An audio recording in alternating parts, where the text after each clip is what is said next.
Imagine walking for months just to travel 500 miles. Now imagine crossing the same distance in less than an hour. From bare feet to supersonic jets, human travel has transformed beyond recognition. This is the complete evolution of how we've moved across our planet for over 3,000 years. Let's start in 1000 BC. For most of human history, you had two options: walk, or if you were wealthy, ride an animal. The average person walked everywhere. A typical human walks at about 3 miles per hour. That means traveling from one city to another could take weeks or even months. Ancient traders would spend their entire lives on the road, slowly moving goods between civilizations. If you were fortunate enough to be wealthy or a warrior, you might own a horse. Horses could travel 25 to 30 miles per day at a sustainable pace. This was revolutionary.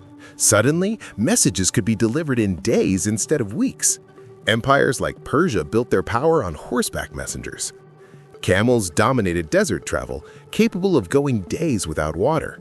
Oxen pulled heavy carts, though they were painfully slow, barely 2 miles per hour. But here's what's wild. In 1000 BC, the fastest any human had ever traveled was about 30 miles per hour on a galloping horse.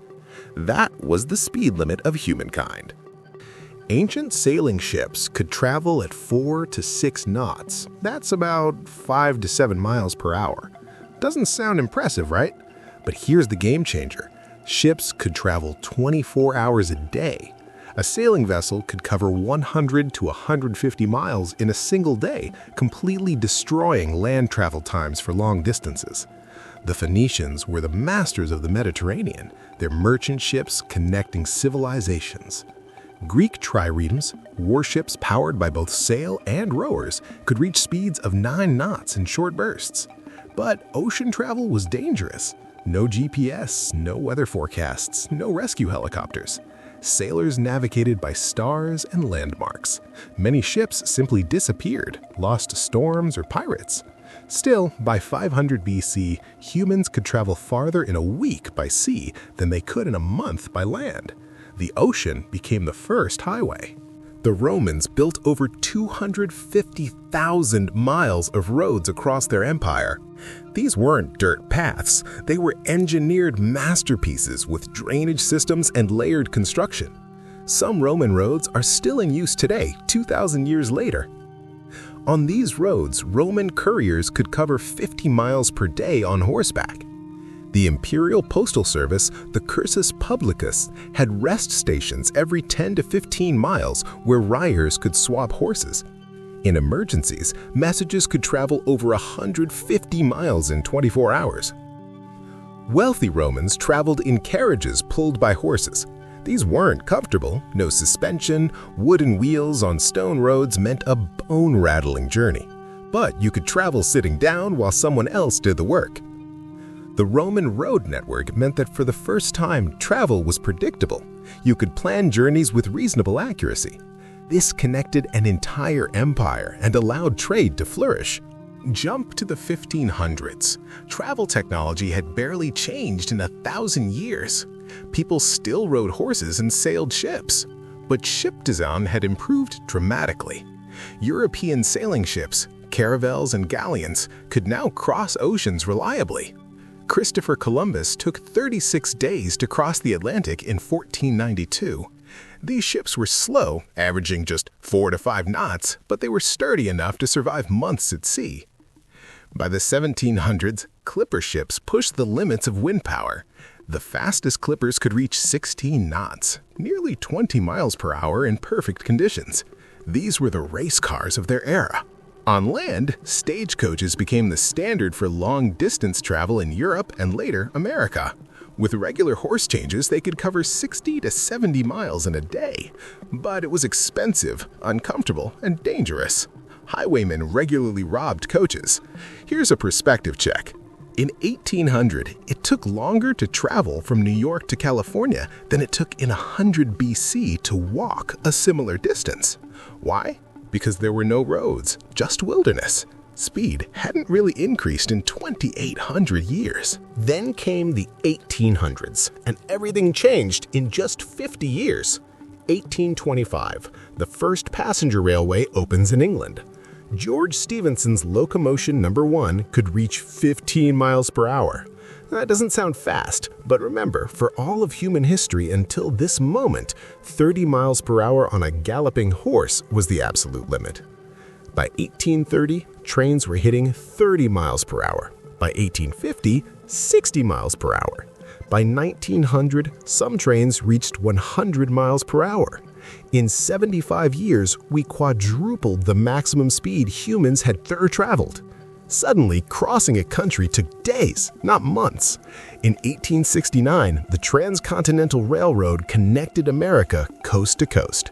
What was once a 6-month deadly journey could now be done in 4 days in relative comfort. Steamships revolutionized ocean travel too. In 1838, the SS Great Western crossed the Atlantic in just 15 days, now waiting for wind. Reliable schedules. By 1900, luxury ocean liners could make the crossing in under 6 days. But here's what's most important.